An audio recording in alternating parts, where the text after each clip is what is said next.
देखिए बेटा, पीछे हमने आपको एक सूत्र बनाना बताया था, ठीक है। हमारे जो सूत्र बनाने के तरीके होते हैं रासायनिक सूत्र, यहाँ पढ़ा रहे हैं हम तुम्हें रासायनिक सूत्र कैसे बनाए जा सकते हैं।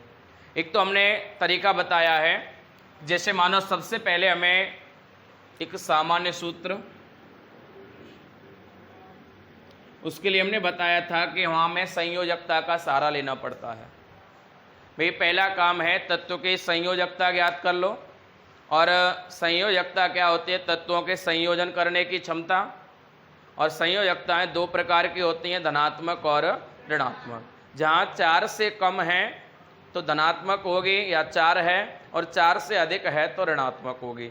ऋणात्मक कैसे होगी? पहले जो संयोजकता हमें निकल करके आएगी उसमें से हम माइनस कर देंगे, कितना? 8, और जो भी प्राप्त होगी वही हमारी संयोजकता होगी।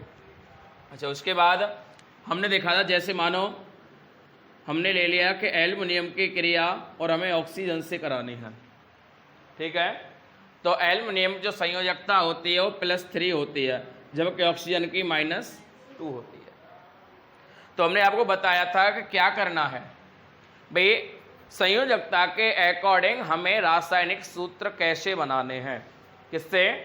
संयोजकता के अकॉर्डिंग हमें रासायनिक सूत्र कैसे बनाने हैं। तो वो हमने कल आपको बताया था, और वो क्या बताया था कि इसका जो मल्टीप्लाई है वो यहाँ हो जाएगा, और इस वाली संयोजकता का मल्टीप्लाई, यानी जो दोनों की संयोजकताएं हैं उनका क्या करना है बेटा? क्रॉस मल्टीप्लाई करना है। तो ये जो 2 है वो तो यहाँ आ जाएगा, ठीक है ना बेटा। क्या बन जाएगा? Al2O3, ठीक है, Al2O3। और जैसे मानो और कोई एक और एग्जाम्पल में देखते रहो, बता देता हूँ। जैसे हमें सोडियम की क्रिया करानी है किससे? क्लोरीन से। भाई सोडियम की +1, क्लोरीन की -1, इसको यहाँ और इसको यहाँ, ये क्या बन गया? Na का भी एक, Cl का भी एक। ऐसे मानो हमें एल्युमिनियम की क्रिया क्लोरीन से करानी है, तो एल्युमिनियम का +3 और क्लोरीन का -1, यहाँ और ये यहाँ, क्या बन जाएगा? AlCl। तो हमें ऐसे कुछ विशेष फॉर्मूला हमारे सामान्य रूप से ऐसे बन जाते हैं, मोस्टली ऐसे ही बनते हैं, ठीक है। उसके बाद हमारा दूसरा है पोर्शन इसका मूलानुपाती। देखिए, मूलानुपाती जो सूत्र होते हैं उन्हें भी 2 तरीके से बनाया जा सकता है बेटा। एक तो या तो हमें अणु सूत्र दिया गया होगा, और या फिर हमें जितने भी यौगिक में तत्व हैं उन तत्वों का प्रतिशत दिया गया होगा। या तो हमें क्या दिया होगा? अणु सूत्र दिया गया होगा, और या फिर प्रतिशत दिया गया होगा प्रत्येक तत्व का। मानो हमें एक अणु सूत्र दे दिया H2O2, हाइड्रोजन पेरोक्साइड, ठीक है ना बेट। यहां से अब देखना है कुछ कॉमन आ जाएगा, 2 आ जाएगा, क्या बन गया?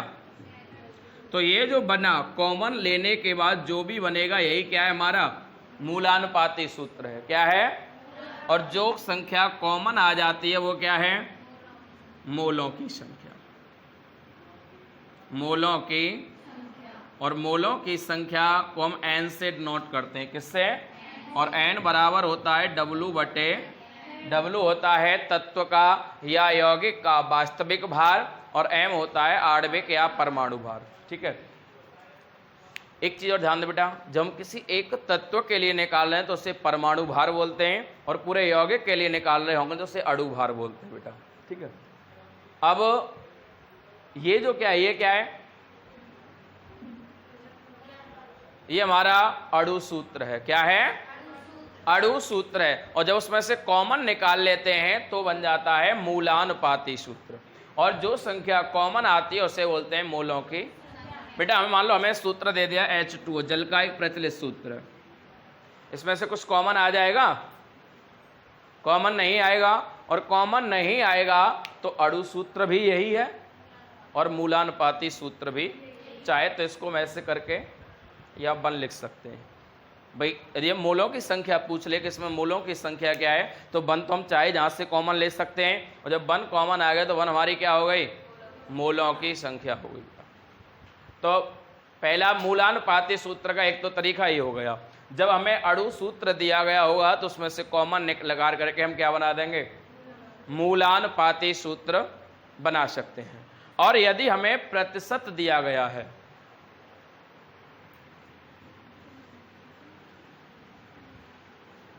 यदि हमें प्रतिशत दिया गया है तो उसके नियम अलग हैं। उसके कुछ नियम है बेटा। पहला नियम है हमारा, सबसे पहले तत्वों को लिखा जाएगा कि हमें कौन कौन से तत्व दिए गए हैं। उसके बाद तत्वों का प्रतिशत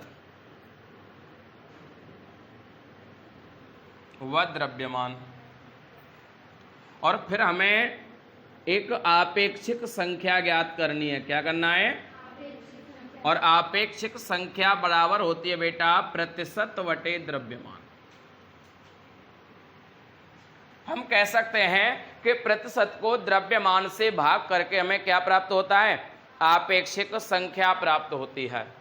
और नंबर 4 फिर क्या करना है? जो हमें आपेक्षिक संख्या होगी, आपेक्षिक संख्या को एक सरल अनुपात में परिवर्तित करना है।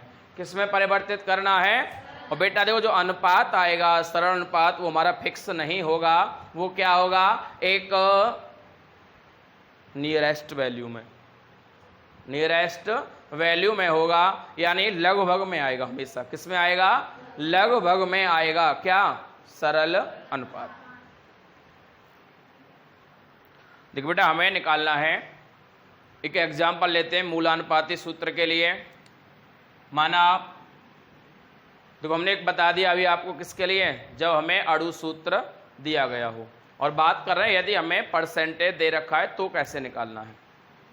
मानो दिया है कि एक सूत्र, इसमें सोडियम है 43.4%, इसी में कार्बन दे रखा है 11.3%, और कह रहा है कि शेष ऑक्सीजन है, शेष ऑक्सीजन है। किसमें? एक यौगिक में।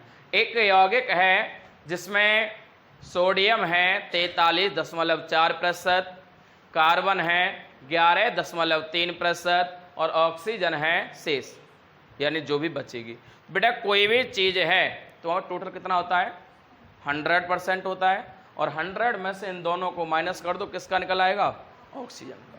यानी कह सकते हैं कि 100 माइनस 43.4 प्लस के 11.3, 100 माइनस 54.7 और 45.3। 45.3 क्या आ गया? ऑक्सीजन का परसेंट आ गया। ठीक है, तो मूलानुपाती सूत्र बनाने के लिए अब हमें परसेंट दे रखा है तो क्या करना है? देखो, सबसे पहले एक टेबल बना लो। जैसे मैंने नियम लिखवाऊं, नियम के अकॉर्डिंग सबसे पहले तत्वों को अलग अलग करिए, फिर उनका प्रतिशत, फिर उनका परमाणु भार या परमाणु द्रव्यमान, फिर हमें आपेक्षिक संख्या ज्ञात करनी है। उसके पश्चात हमें सरलतम अनुपात निकालना है।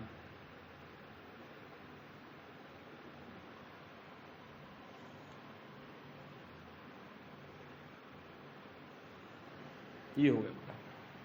सरलतम अनुपात क्या होता है? आपने 8th क्लास में, 7th क्लास में मैथ में पढ़ा होगा। सरलतम भिन्न या सरलतम अनुपात का मतलब है ऐसे तरीके से उसको काटना कि उसके आगे एक ही संख्या से दोनों न कट सकें। भाई जैसे हमें दे दिया गया, मानो 8 बटे मान लो दे दिया हमें 16, देखो ऐसे काटेंगे इसको, 4 से 2 बार, 4 से 4 बार, फिर भी कट जाएगा, 4 से 1 बार, 2 से 1 बार, 2 से, तो 1:2, यानी ये क्या हमारा सरलतम अनुपात आ गया काटने के बाद। ऐसा कि अब इससे आगे कट नहीं सके, उसे हम क्या कहते हैं?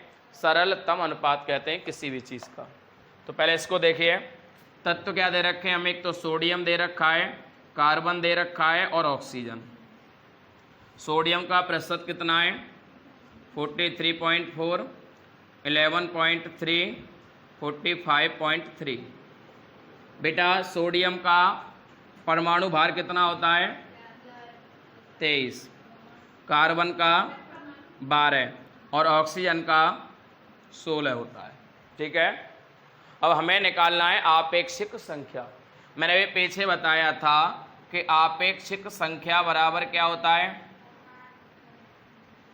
प्रतिशत बटे द्रव्यमान, प्रतिशत बटे द्रव्यमान। तो आपेक्षिक संख्या निकालें बेटा, प्रतिशत कितना है 43.4 बटे 23, 11.3 बटे 12 और 45.3 बटे,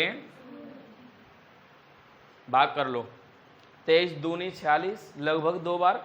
हमेशा जो आंसर आएगा वो नियरेस्ट वैल्यू ही आएगी, निकटतम मान ही आएगा, फिक्सेस का बहुत कम आता है। ठीक है, 23 दूनी 46 तो लगभग 2 बार चला गया, 12 एकन 12 लगभग 1 बार, 16 3 48 लगभग 3 बार। ठीक है ना। तो उसको हम एक्चुअल डिवाइड करेंगे तो ये आ जाएगा हमारा 1.89 समथिंग, ये वाला 1.8 आएगा, ये हमारा 0.9 आएगा और ये जो आएगा हमारा 2.8 आएगा समथिंग, ये वाला नीचे वाला। देखो हम पॉइंट हटा दें, तीनों में एक एक संख्या बाद पॉइंट है ना, तीनों पॉइंट हटा दिया अनुपात बनाने के लिए, तो कह सकते हैं 18:9:28, 9 दूनी 9 एकन 9 तिया 27, नियरेस्ट में ही आएगा 27। ठीक है, तो कितना आ गया 2:1:3 आ गया। तो अब इसका हमें मूलानुपाती सूत्र बनाना है। तो बेटा देखेंगे अनुपात क्या है हमारा, सोडियम के लिए 2, कार्बन के लिए 1 को तो लिखो चाहे, और ऑक्सीजन के Na2CO3 बन गया। क्या होता है सोडा S, ठीक है, Na2CO3।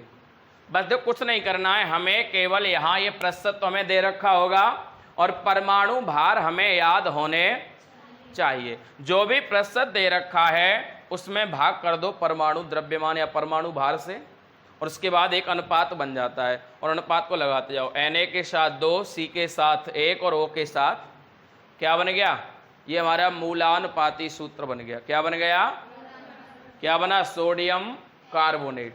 सोडियम सामान्य नाम क्या होता है इसका, धावन सोडा भी होता है क्रिस्टलित रूप में। वास्तव में धावन सोडा सूत्र क्या होता है, Na2CO3 × 10H2O, sodium carbonate decahydrate. ठीक है, और उसको शुष्क अवस्था में कहें तो Na2CO3 ही होता है। देखिए एक आता है मूलानुपात के बाद अणु सूत्र बेटा। तो अणु सूत्र क्या होता है, ये होता है N गुणा के मूलानुपाती सूत्र, N गुणा के, या हम कह सकते हैं कि मोलों की संख्या और मूलानुपाती सूत्र के गुणनफल को हम क्या कह सकते हैं, अणु सूत्र या आणविक सूत्र कह सकते हैं।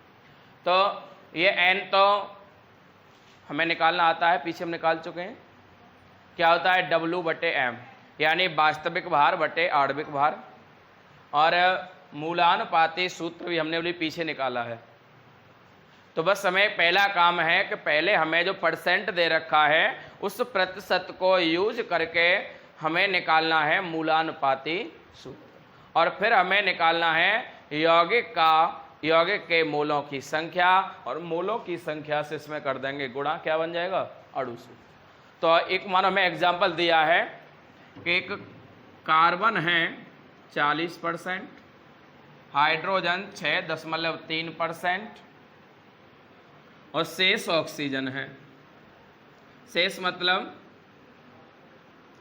100 माइनस 40 प्लस 6.3, तो ये आ गया 100 माइनस 46.3 और ये आ जाएगा 53.7% क्या आ गया, ये आ गई हमारी ऑक्सीजन की प्रतिशत।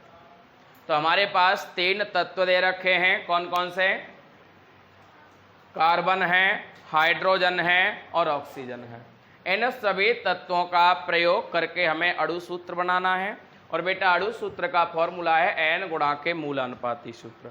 तो पहला काम क्या है हमारा, मूलानुपाती सूत्र बनाना। ठीक है, और हमें एक चीज और दे रखी है क्वेश्चन में, ये कह रहा है कि यदि इसका घनत्व 90 है, घनत्व कितना है, जब हमें घनत्व, यहाँ ध्यान दीजिए, जब हमें अणु सूत्र पूछ रहा होगा या तो घनत्व दे रखा होगा या उस यौगिक का वास्तविक भार दे रखा होगा। क्या दे रखा होगा, या तो वास्तविक भार दिया गया होगा हमें या फिर घनत्व दे रखा होगा। और घनत्व से हम वास्तविक भार निकाल सकते हैं, फॉर्मूला होता है वास्तविक भार बराबर 2 गुणा के घनत्व, यानी कह सकते हैं वास्तविक भार घनत्व का 2 गुना होता है, या हम केवल भार कह लें इसको, तो यह आ जाएगा 2 गुणा के 90 बराबर आ गया 180 ग्राम।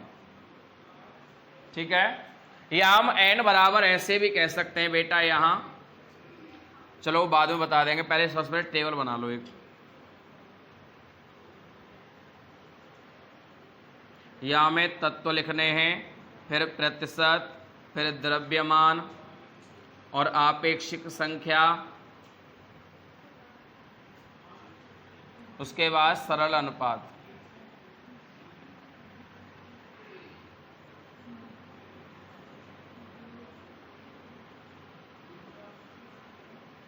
तत्व हमें दे रखा है कार्बन, हाइड्रोजन, ऑक्सीजन, इसका 40%, 6.3% और इसका है 53.7%।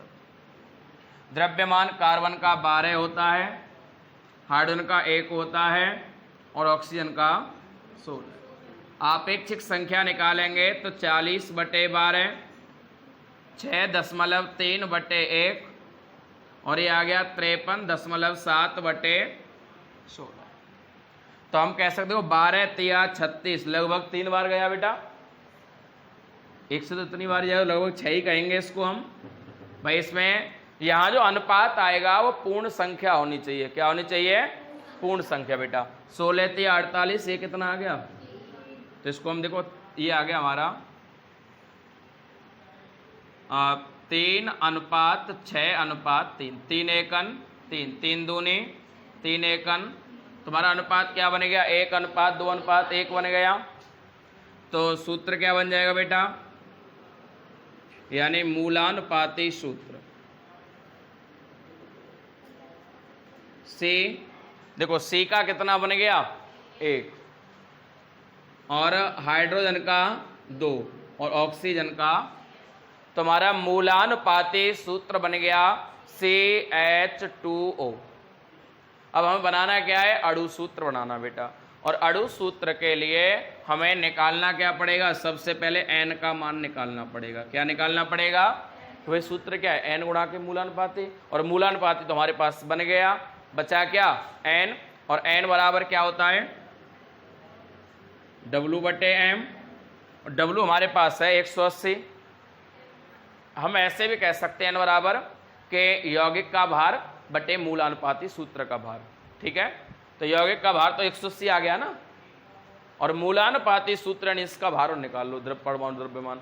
क्या आ जाएगा बेटा, m बराबर, देखो कार्बन का कितना होता है 12 प्लस हाइड्रोजन का 1, कितने परमाणु हाइड्रोजन के 2, ऑक्सीजन का 16, 12 एकन 12 प्लस के 2 प्लस के 16, 16 और 2 18, 12 कितना आ गया 30।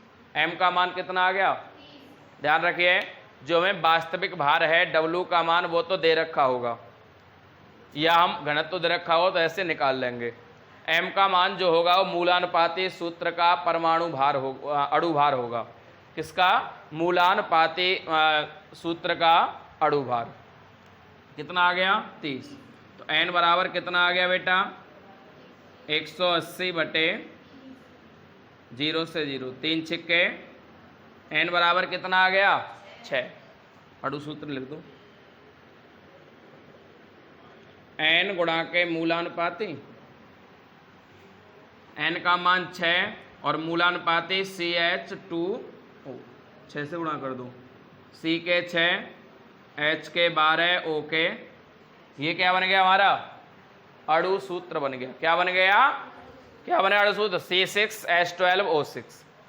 और ये क्या बना था, मूलानुपाती सूत्र। तो हमें मूलानुपाती सूत्र अणु सूत्र के लिए भी बनाना है, और जो भी हमारा मूलानुपाती आएगा उसमें क्या कर देना बेटा, मोलों की संख्या से गुणा कर देना है, और बन क्या जाएगा, अणु सूत्र बन जाएगा।